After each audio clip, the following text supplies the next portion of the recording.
સુરતમાં બુટલેગરો બેફામ બની રહ્યા હોય તેમ પાંડેસરામાં એક રાજસ્થાની યુવાને બુટલેગરોએ જાહેરમાં ઢોરમાર મારતા મોત નિપજવા પામ્યું હતું, જેની જાણ પોલીસને થતાં પોલીસ દોડતી થવા પામી છે। પાંડેસરાના ભીડભંજન આવાસમાં રાજસ્થાની યુવકને જાહેરમાં ફટકારી મોતને ઘાટ ઉતારી દેવાની ઘટના સામે આવી છે। એટલું જ નહીં પરંતુ બચાવવા ગયેલા બે મિત્રોના હાથ પગ પણ તોડી નાખ્યા હતા। મધ્યરાત્રે બનેલી ઘટના બાદ પોલીસ દોડતી થઈ છે। મિત્રોએ જણાવ્યું કે મરનારનું નામ વિશાલ શંકર ગર્ગ હોવાનું અને પાંડેસરા આશાપુરી બેમાં રહેતો હતો। વિશાલ રાજસ્થાનનો વતની હતો। કેટરસના વ્યવસાય સાથે પોતે સંકળાયેલો હતો। 3 ભાઈઓમાં નાનો ભાઈ હતો। માતા પિતા અને પરિવાર સાથે રહેતો હતો। શુક્રવારની મધ્યરાત્રે વિશાલને ભીડભંજન આવાસમાં બોલાવ્યો હતો, જ્યાં રાકેશ અને હરીશ નામના બુટલેગરે જાહેરમાં લોખંડના સળિયા અને ફટકાઓને મારી પતાવી દીધો હતો। એટલું નહીં પરંતુ બચાવવા દોડેલા બે મિત્રોના પણ હાથ પગ તોડી નાખ્યા હતા। તો ઇજાગ્રસ્ત કૃણાલ સુરેશ પટેલે જણાવ્યું હતું કે ઇલેક્ટ્રિક વાયરમેન છે। દિવાળી પછી બેકાર હોવાને કારણે છૂટક કામ કરી ઘરમાં આર્થિક રીતે મદદરૂપ થાય છે। પરિવારમાં માતા અને બહેન છે। રાત્રે મિત્ર હિતેશ બળવંત રાણા સાથે વિશાલના ઘરે બહાર બેસવા માટે ગયા હતા। ત્યારબાદ વિશાલ કોઈ કામ માટે ગેટ પર જાઉં છું તેમ કહીને નીકળ્યો હતો।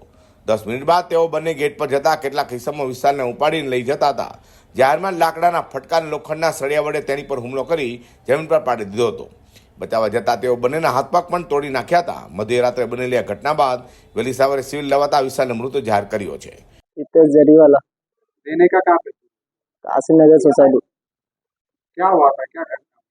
कहीं नहीं सर विशाल कर दिया तेरी डेट थी ना छोकरा ने એને પહેલા લઈને ગયેલા 5 નંબર વાળા 3 જણા હરીશ રાકેશ ને કોઈ અંજન વખતે ત્રીજો તો હું પૂછ્યો મારા બેનના એન્ગેજમેન્ટમાંથી 12:30 વાગે તો ત્યાં કોઈ વિશાલના ઘર પાસે કોઈ હતું નહીં તો એટલામાં 5-10 મિનિટમાં આવ્યો કુનાલ પટેલ તો કુનાલે મને કીધું કે 5 નંબર વાળા વિશાલને લઈને ગયા છે હું કેમ લઈને ગઈ ખબર નહીં તો અમે પછી મારી બાઇક લઈને 2 જણા 5 નંબર ગયા વિશાલને જોવા માટે તો અમે 100 ફૂટની દૂરી પરથી એને જોયો વિશાલને તો મારતા હતા હરીશ લોકો રાકેશ લોકો એને મારતા હતા તો અમને એવું કે અમને બી ઓળખે જ છે સારી રીતે તો અમે એને બીક બચાવ કરી લઈશું તો સાહેબ અમે લોકો બીક બચાવ કરીશું તો અમારો બી હુમલો કરી લેંगे।